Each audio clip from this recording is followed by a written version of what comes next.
জাতীয় মুক্তি কাউন্সিল চট্টগ্রাম অঞ্চলের সদস্য সচিব কমরেড আমির আব্বাস।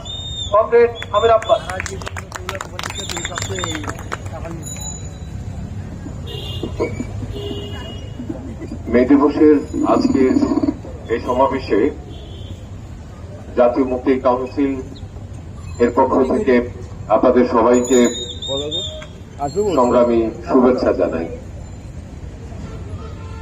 140 বছর আগে যে কারণে মে দিবস পরবর্তীতে দুনিয়ার শ্রমজীবী মানুষ কিংবা যারা আন্তর্জাতিক শ্রম সংস্থার স্বাক্ষরকারী রাষ্ট্র তাদের দেশে পালন করছে। 140 বছরে পৃথিবীর খুব পরিবর্তন, শোষণের ক্ষেত্রে, শ্রমের ক্ষেত্রে, নির্যাতনের ক্ষেত্রে খুব বেশি পরিবর্তন হয়েছে, এটা বলা যাবে না। বরং মানুষ এবং প্রকৃতি দিন দিন এই পুঁজিবাদী সাম্রাজ্যবাদীদের ভয়াল যে নিষ্পেষণ, লুণ্ঠন, নির্যাতন তার শিকারে পরিণত হচ্ছে। 140 বছর আগে পৃথিবীতে আজকের মতো জনসংখ্যা নিশ্চয় ছিল না। 140 বছর আগে পৃথিবীর যে প্রকৃতি, সাগর, নদী, মাটি এতটা বিষাক্ত হয়ে ওঠেনি। 140 বছর ধরে পৃথিবী পুঁজিবাদ আরো শক্তি বাড়িয়েছে। পুঁজিবাদ তার জুলুমের সম্পদ আহরণের পরিধি বাড়িয়েছে। সেই পরিধি থেকে তারা প্রকৃতি নষ্ট করেছে, প্রকৃতিকে বিষাক্ত করেছে। নদী, জল, মহাসাগর সবই ওষুধে বিষে বিষাক্ত হয়ে গেছে। একজন ডাক্তার গতকাল বলছেন যে আমরা এই দেশের 98% মানুষের শরীরে আপনি ক্যান্সার কিংবা কোনো না কোনো রোগের উপাদান পাবেন। কেন 98% লোকের শরীরে ক্যান্সার কিংবা কোনো দুরারোগ্য রোগের উপাদান কেন পাওয়া যাবে? মানুষ তো সভ্যতা তৈরি করেছে তার ভালোর জন্য। তাহলে যদি মানুষ তার সভ্যতা তার ভালোর জন্য তৈরি করে থাকে, সেই সভ্যতাই মানুষের বিরুদ্ধে কেন দাঁড়িয়েছে পুঁজিবাদের জন্য। 140 বছর আগে শ্রমিকরা মার্কিন যুক্তরাষ্ট্রের যে মার্কেটের সামনে দাঁড়িয়ে জীবন দিয়েছিল, সেটা দিয়েছিল মার্কিন যুক্তরাষ্ট্রের বিকশিত পুঁজিবাদের ওই মালিকদের শোষণ জুলুমের বিরুদ্ধে।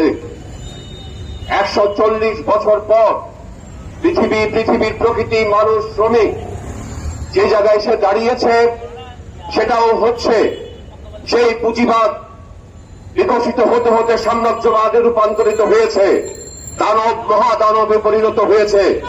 যে দানব আজকে ইসরায়েলকে তৈরি করেছে, যে পুঁজিবাদী দানব মার্কিন যুক্তরাষ্ট্রকে তৈরি করেছে, যে মার্কিন যুক্তরাষ্ট্র, ইসরায়েল মিলে, যুক্তরাজ্য মিলে, ব্রিটেন, ইংল্যান্ড মিলে, জাপান মিলে, ইউরোপের সেই সকল সাম্রাজ্যবাদী পুঁজিবাদী রাষ্ট্রগুলো মিলে আজকে পৃথিবীর এই 800 কোটি মানুষের জীবনকে, 800 কোটি মানুষের বসবাসযোগ্য উপযোগী এই পৃথিবীকে তারা হুমকির মধ্যে ফেলে দিয়েছে। যার কারণে আমাদের শরীরের ভেতরে দুরারোগ্য যে কোনো রোগের উপস্থিতি দেখতে পাওয়া যায়। বন্ধুগণ, এই পুঁজিবাদের বয়স বলা চলে 150 থেকে 200 বছরের মধ্যে। ইউরোপের ফ্রান্স, ইংল্যান্ডে প্রথমে পুঁজিবাদের বিকাশ হয়। এই পুঁজিবাদ প্রাথমিকভাবে তারা মানুষের শ্রম লুট করেছে, কৃষকের জমি লুট করেছে, কৃষি মজুরের শ্রম লুট করে তারা আস্তে আস্তে পুঁজি সঞ্চয়ন করেছে। পুঁজি অল্প কিছু মালিকের হাতে তৈরি হয়েছিল, তারাই ছিল সেই পুঁজির রক্ষাকর্তা, তারাই ছিল সেই পুঁজির মালিক। কিন্তু সম্পদ পুঁজির মালিকরা উৎপাদন করেনি, সম্পদ উৎপাদন করেছে সাধারণ মানুষ, কৃষক সম্পদ উৎপাদন করেছে, সেই সম্পদ শিল্পে গেছে। শ্রমিক কাঁচামাল জড়ো করে পণ্য উৎপাদন করেছে, সে পণ্য পুঁজির মালিক বাজারে বিক্রি করে মুনাফা লাভ করেছে, সেই মুনাফা দিয়ে মালিক তার বিলাসী জীবন যাপন করেছে। আমরা শ্রমিকরা 8 ঘন্টা কাজের জন্য লড়াই করেছিলাম, সেইটা ঠিক করে দিয়েছে পুঁজিবাদ। কারণ পুঁজিবাদ একটা শৃঙ্খলার ভেতর দিয়ে আসতে চেয়েছিল। যদিও 140 বছর আগে শ্রমিকরা লড়াই করেছিল 8 ঘন্টা কাজের দাবিতে, সেই দাবিটা ছিল একটা যৌক্তিক দাবি, কিন্তু পুঁজিবাদ আরেকটা কাজ করেছে, তার উৎপাদনের জন্য মানুষকে একটা শৃঙ্খলাবদ্ধ অবস্থায় নিয়ে এসেছে। তারাই ঘোষণা দিয়েছে 8 ঘন্টা কাজ, 8 ঘন্টা বিনোদন, 8 ঘন্টা ঘুম। আপনি ইতিহাস থেকে দেখেন, মানুষ কখনো 3 বেলা খায়নি। আমরা আজকে রুটিন তৈরি করেছি 3 বেলা খাওয়ার, এটাই পুঁজিবাদ শিখিয়েছে আমাদেরকে। 8 ঘন্টা শ্রম আমার বাপদাদারা কখনো দেয়নি। এই শ্রমের কোনো মাপ ছিল না, মাপ ছিল কাজ অনুযায়ী কতটুকু শ্রম দিতে হবে। আজকে আপনার 8 ঘন্টার কাজ যদি নাও থাকে, আপনাকে 8 ঘন্টা কারখানায় সে বন্দি করে রাখবে। আপনাকে 8 ঘন্টা বিনোদনের নামে বিছানায় ঢুকিয়ে দিয়েছে সে। মানুষ কত ঘন্টা ঘুমাবে সেটাও পুঁজিবাদের বিজ্ঞান দিয়ে আপনাকে ঠিক করে দিয়েছে।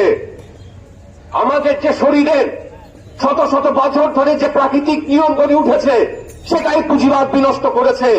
আমি শুরুতেই বলেছিলাম যে প্রকৃতি, এই প্রকৃতি বলতে শুধু গাছপালা আমরা বুঝাইনি, মানুষের শরীরে একটা প্রকৃতি, যে প্রকৃতিকে পুঁজিবাদ আমাদের এমন সিস্টেম তৈরি করেছে তার গোলামি করার জন্য, তার দাসত্ব করার জন্য, যাতে আমরা সেভাবে নিজেকে প্রস্তুত করে তুলতে পারি। তাই সকালে 6টা বাজতেই আমরা উঠে দৌড় দিই গার্মেন্টসে, কারখানায়, চাকরিতে, কর্মক্ষেত্রে। আমরা সকাল 7টায় খেতে বসে যাই, রাতে 10টায় খাই, বিকেলে দুপুরে 2টায় খাই। এই নিয়মটাও এই পুঁজিবাদের তৈরি করে দেয়া। আজকে পৃথিবী চালাচ্ছে সেই পুঁজিবাদ। আমার বন্ধু কমরেড ভিকি মজুমদার সমাজতন্ত্রের কথা বলেছেন, আমার বন্ধু সাইফুল রুদ্র সমাজতন্ত্রের কথা বলেছেন। তারা বলেছেন মানুষের মুক্তির একমাত্র একটা জায়গা হচ্ছে সমাজতন্ত্র।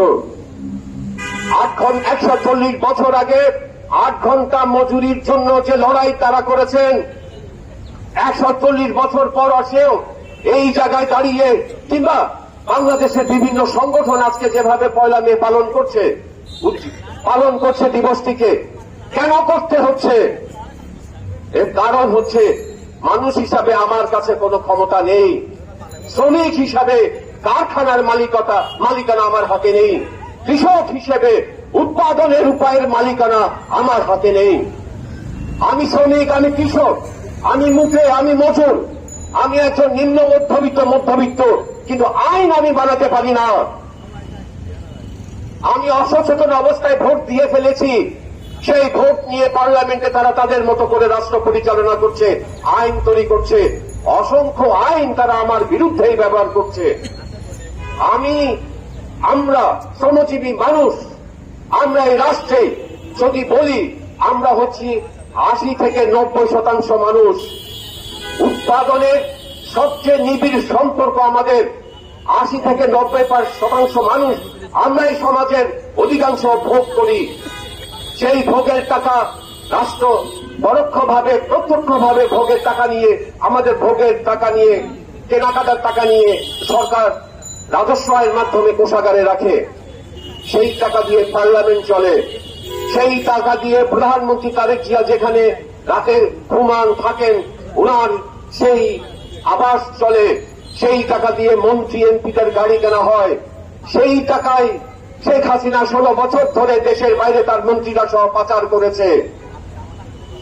তাহলে এই জনগণের করের টাকা, পরিশ্রমের টাকায় যাচ্ছে রাষ্ট্রীয় কোষাগারে, প্রত্যক্ষ কিংবা পরোক্ষ রাজস্বের ট্যাক্সের মাধ্যমে যাচ্ছে। কেন সরকার সেই ট্যাক্সটা সংগ্রহ করে?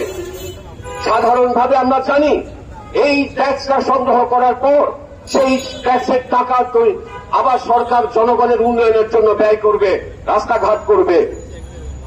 শুধু রাস্তাঘাট করবে না, শেখ হাসিনা 17 বছর ধরে আমাদেরকে রাস্তাঘাটের উন্নয়ন দেখিয়েছে, ঢাকা শহরের চাকচিক্য দেখিয়েছে, চট্টগ্রাম শহরের চাকচিক্য দেখিয়েছে, কিন্তু কারখানা করেনি।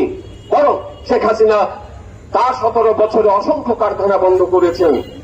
চাঞ্চল্যমান প্রমাণ হচ্ছে তিনি 2021 সালে একই রাতে 26টা রাষ্ট্রায়ত্ত জুট মিল বন্ধ করে দিয়েছেন। তাহলে সেই রাজস্বের টাকা দিয়ে কথা ছিল যে এখানে শিল্প কারখানা হবে, রাষ্ট্রায়ত্ত শিল্প কারখানা হবে, যেহেতু এটা একটা পুঁজিবাদী দেশ, বড় লোকের দেশ, এখানে ব্যক্তি মালিকানাও পুঁজি থাকবে, তাতে আমাদের কোনো অসুবিধা নেই, আমরা পুঁজিবাদের বিরুদ্ধে সংগ্রাম করব, আমরা পুঁজিবাদ উচ্ছেদ করব। কিন্তু সেই টাকা, জনগণের ট্যাক্সের টাকা হাসপাতাল হয়নি। আপনি চট্টগ্রাম শহরে আজকে প্রায় 50 বছর ধরে দেখবেন একটা চট্টগ্রাম মেডিকেল কলেজ আর চট্টগ্রাম জেনারেল হাসপাতাল, আপনি এখানে কোনো বিশেষায়িত হাসপাতাল দেখবেন না। গত 50 বছরে চট্টগ্রামে এখানে আর কোনো নতুন রাষ্ট্রীয় হাসপাতাল গড়ে ওঠেনি, কিন্তু ব্যয়ের ছাতার মতো ওই ব্যক্তি মালিকানাধীন ক্লিনিকগুলো গড়ে উঠেছে, যেখানে চিকিৎসা সেবাও ভালো না, যেখানে আমরা যারা শ্রমজীবী মানুষ আছি আমরা তার ধারে কাছেও যেতে পারি না। তাহলে আমাদের চিকিৎসার টাকা কোথায় গেছে? শেখ হাসিনার অসুখ বিসুখ হলে তিনি দেশের বাইরে গেছেন, বাংলাদেশের মিনিস্টাররা যারা অতীতে ছিলেন, সামনেও যারা আছেন, তারাও দেশের বাইরে চিকিৎসা করাবেন। এটাই স্বাভাবিক হয়ে গেছে এই চিত্র আমাদের কাছে।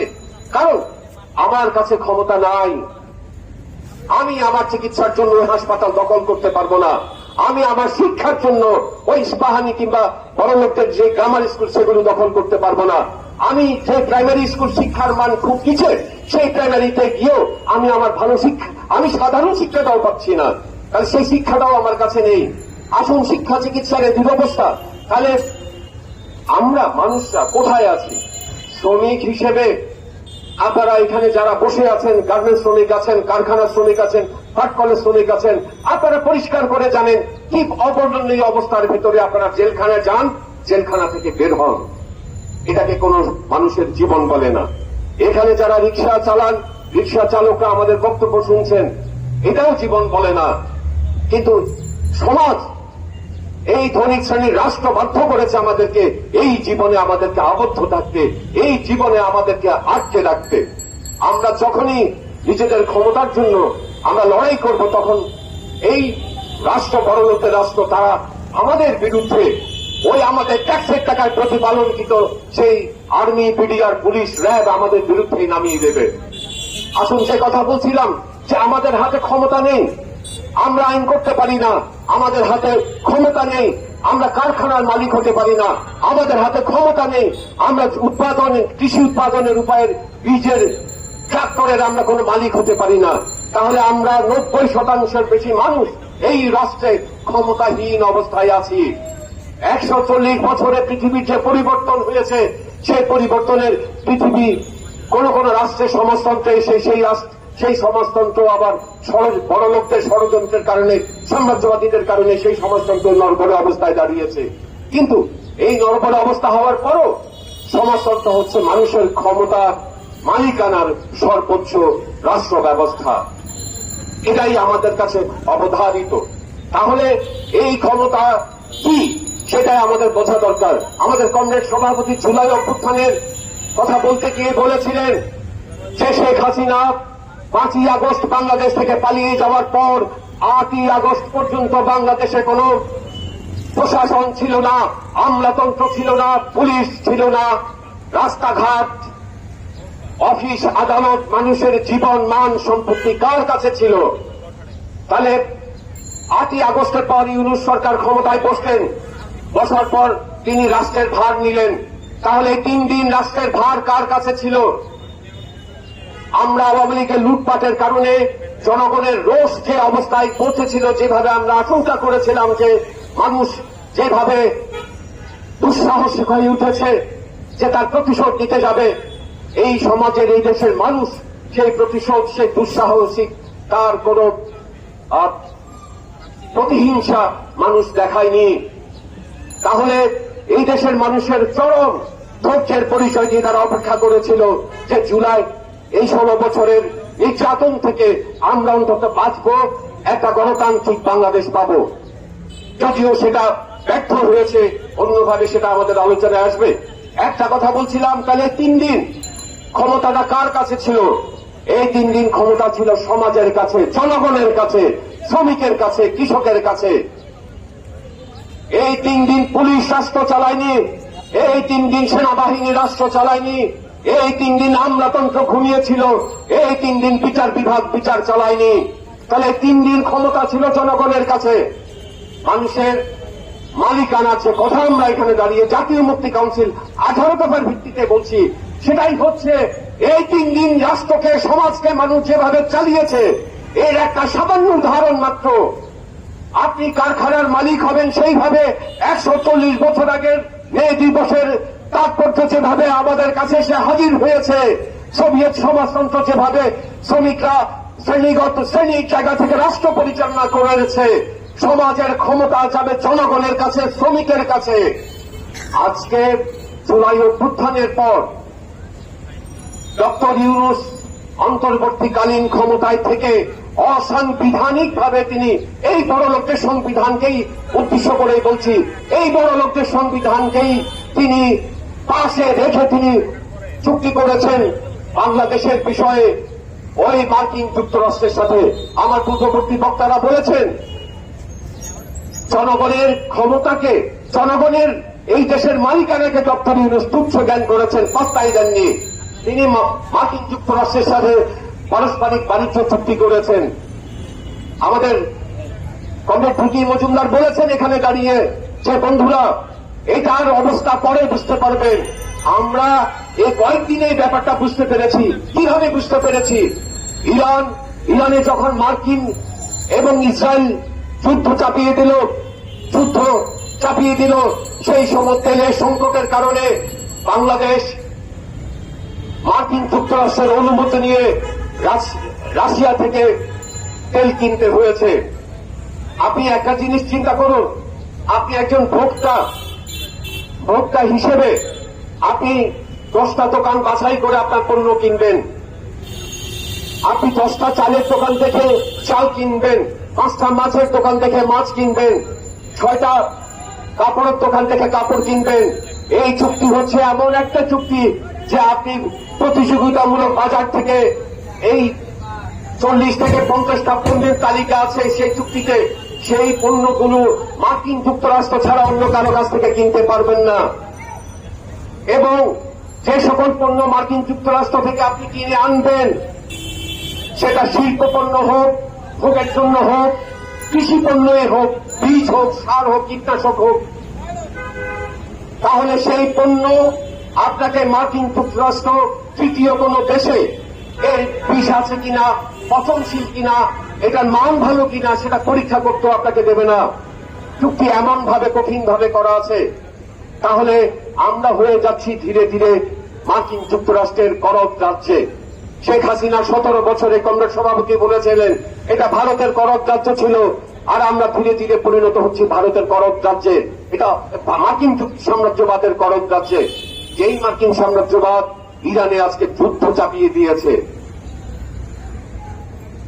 আপনি চিন্তা করুন যে এই সভ্যতা আমাদের রাষ্ট্র, কিন্তু পৃথিবীর সভ্যতা আজকে এই পুঁজিবাদী মার্কিন কিংবা ইউরোপীয়দের হাতে নিরাপদ না। আমি আমার বক্তব্যের শুরুতেই বলেছি যে এই প্রকৃতি, এই পুঁজিবাদ ধ্বংস করেছে, আমাদের শরীরে বিষ ঢুকিয়ে দিয়েছে। তেমনি আমাদের একই সাথে পুঁজিবাদ যে কাজটা করেছে, একই সাথেও আমরা ক্ষমতাহীন। তাহলে শ্রমিক হিসাবে, কৃষক হিসাবে, মানুষ হিসাবে এই প্রকৃতিকে রক্ষার জন্য, আমাদের জীবনকে রক্ষার জন্য, আমাদের ভবিষ্যৎ প্রজন্মকে রক্ষার জন্য আমাদের কি করতে হবে?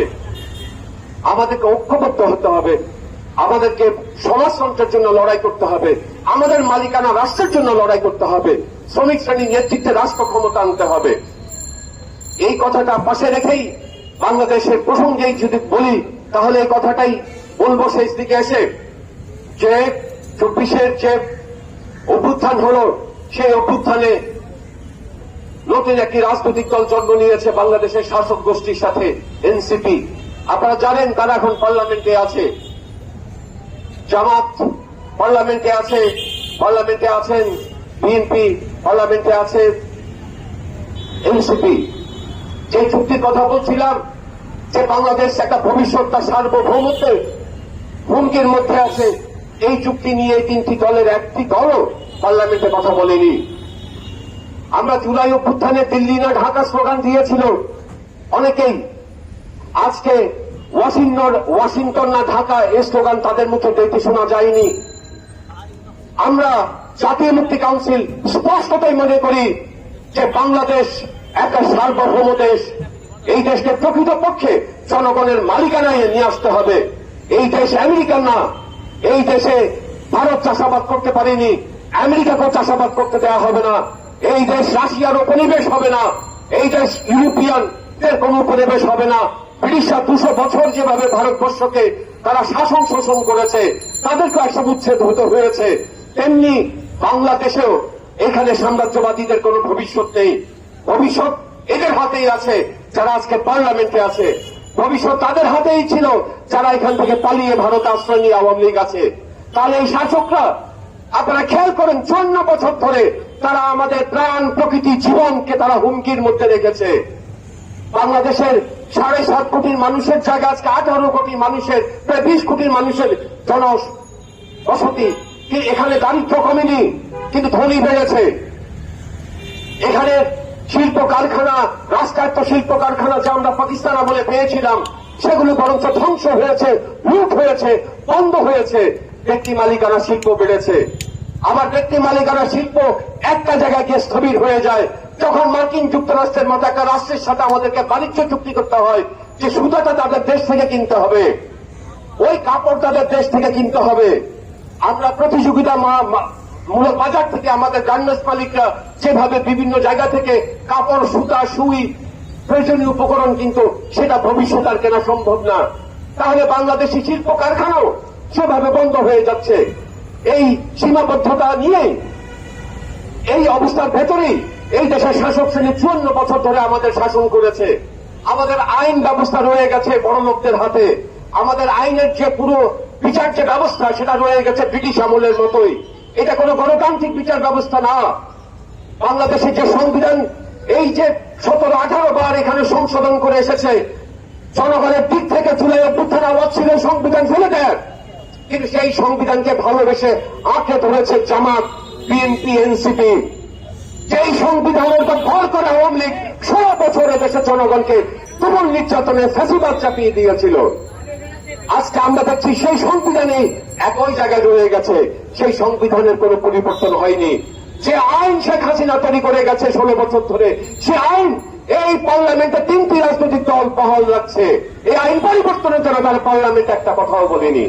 তার মানে আমরা কি দেখছি যে যেই সংবিধান, যে আইন ব্যবস্থা, যে পুলিশ এখানে সংস্কার হয়নি, যে পুলিশ এই জনগণের বিরুদ্ধে দাঁড়িয়েছিল, যে সেনাবাহিনী, র্যাব, সিজিএফআই জনগণকে এখানে তার বাহিনীতে এখানে মানুষকে গুম করেছে, অসংখ্য বিএনপির কর্মীদের গুম করেছে। বিএনপির নেতারা আজকে ভুলে গেছেন সেই দিনগুলো, যেভাবে আওয়ামী লীগ শত শত মামলা দিয়ে এখানে বিএনপির হাজার হাজার কর্মীদের জেলে পুড়েছে, তাদের ঘুম হারাম করে দিয়েছে। আজকে সেই র্যাব এখনো টিকে আছে। আমরা র্যাব প্রতিষ্ঠার প্রথম থেকে আজকে পর্যন্ত বলছি, আগামীতে বলবো, র্যাব বিলুপ্ত করতে হবে। ডিজিএফআইকে রাজনৈতিক হস্তক্ষেপ করা থেকে বিরত রাখতে হবে। বাংলাদেশের সেনাবাহিনী বাংলাদেশের জনগণের, বাংলাদেশের সেনাবাহিনী ভারত আমেরিকার ভাড়া খাটার জন্য না। এই সেনাবাহিনী জনগণের, বাংলাদেশের জনগণের নিরাপত্তা, জনগণের সার্বভৌমত্ব রক্ষার জন্য কাজ করবে। কিন্তু আমরা দেখেছি যে এই দেশের সেনাবাহিনী, র্যাব, বিডিআর এরা কাজ করছে রাজনৈতিক দলের পেছনে। জনগণের ট্যাক্সের টাকায় তারা সেখানে গিয়ে তারা হাসিনার নির্দেশে গুলি চালিয়েছিল জনগণের বিরুদ্ধে। আমরা ভবিষ্যতে এই পরিস্থিতি কামনা করি না, কিন্তু ভবিষ্যতে কামনা করলেও 24-এর অভ্যুত্থান তো একটাই শেষ হয় না। এই দেশ 71 সালে ওই দেশে পাকিস্তানকে এখানে উচ্ছেদ করেছিল, এরশাদের মতো সেনা শাসনকে উচ্ছেদ করেছিল। আপনি ব্যক্তি কাউকে এখান থেকে সরিয়ে দিতে পারেন, কিন্তু জনগণের যে রোষ, সেই রোষ 24 জুলাইয়ের গণ অভ্যুত্থান। যারা জুলাই অভ্যুত্থানকে পুঁজি করে পার্লামেন্টে বসে জনগণের বিরুদ্ধেই দাঁড়াচ্ছে, তাদেরকে আরেকটা অভ্যুত্থান দেখতে হতে পারে। এটা বিচিত্র কিছু না, কারণ জনগণ এতটা বেকুব হয়ে যায়নি জনগণ এতটা অসচেতন হয়ে যায়নি। তাই বন্ধুরা, মে দিবসের তাৎপর্য হচ্ছে, খুব সংক্ষেপে যদি বলি, একটা সাম্রাজ্যবাদ মুক্ত বাংলাদেশ। মে দিবসের 140 বছর পর তাৎপর্য হচ্ছে জনগণের হাতে প্রকৃত মালিকানার একটা রাষ্ট্র চাই। জনগণের হাতে কারখানা, কৃষকের হাতে কৃষি উপকরণের নিয়ন্ত্রণের একটা রাষ্ট্র চাই। কৃষক কৃষি ব্যবস্থাকে নিয়ন্ত্রণ করবেন সেরকম রাষ্ট্র চাই।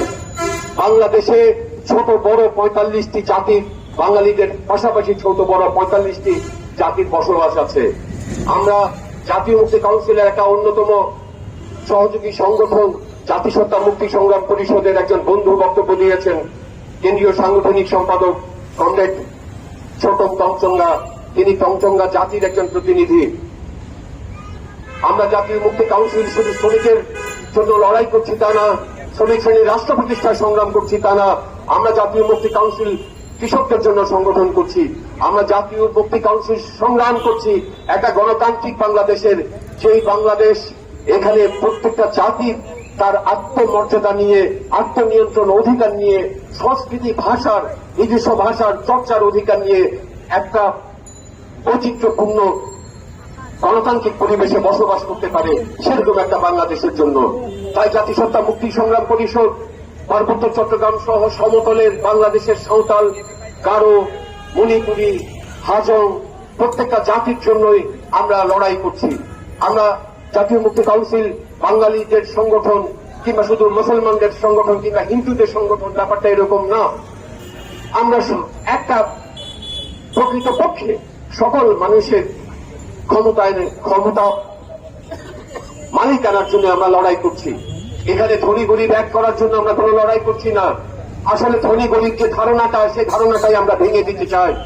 বড়লোকদের যে ব্যবস্থা, পুঁজিবাদী ব্যবস্থা, সেটাকে আমরা ভেঙে উচ্ছেদ করতে চাই। এখানে গরিব বলতে একজন রিক্সা চালককে বোঝায়, গরিব বলতে একজন ভ্যান চালককে বোঝায়, একজন এখানে চা বিক্রি করছেন তাকে বোঝায়। এই গরিব শব্দটাও আমরা ভেঙে ফেলতে চাই।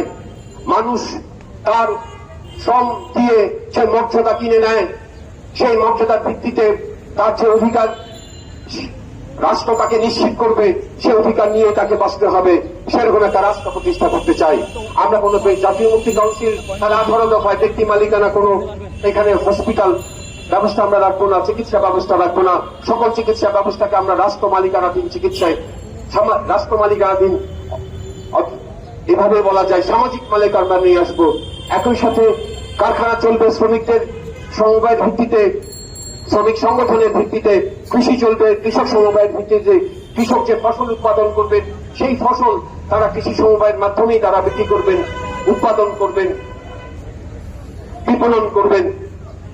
শ্রমিকের ক্ষেত্রেও তেমনি এই যে আজকে নদী, হাট, খাল ইজারা হচ্ছে, সেই প্রথা বন্ধ হয়ে যাবে। বাংলাদেশের যে খাজনাখড়ি মানে ঘুষ এবং দুর্নীতি, চাঁদাবাজির মাধ্যমে যেভাবে একটা বড় অংশই মানুষের হাত পকেট থেকে টাকা লুট হয়ে যাচ্ছে, সেই ব্যবস্থাও এখানে বন্ধ হয়ে যাবে। তার মানে একটা জনগণের প্রকৃতপক্ষে একটা গণতান্ত্রিক ব্যবস্থা প্রতিষ্ঠা করাই হচ্ছে জাতীয় মুক্তি কাউন্সিলের কাজ। আজকে সমাবেশ যত ক্ষুদ্রই হোক, আমরা মনে করি যে আমরা প্রতিদিন মে দিবসের যে তাৎপর্য, মে দিবসের যে লড়াইয়ের যে চেতনা, আমরা তার ভেতর দিয়ে আসলে প্রতিদিনই চলছি। আজকে শুধু একটা দিবসকে উদযাপন করা, আর না হয় প্রতিদিন আমাদের জন্য, শ্রমজীবী মানুষের জন্য প্রতিদিনই আমাদের জন্য মে দিবস।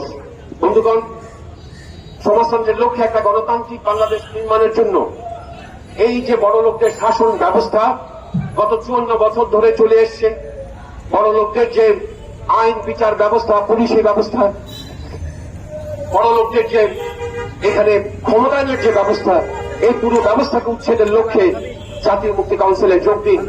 18 দফার ভিত্তিতে আমরা বাংলাদেশকে একটা জনগণের গণতান্ত্রিক রাস্তার দিকে নিয়ে যাই।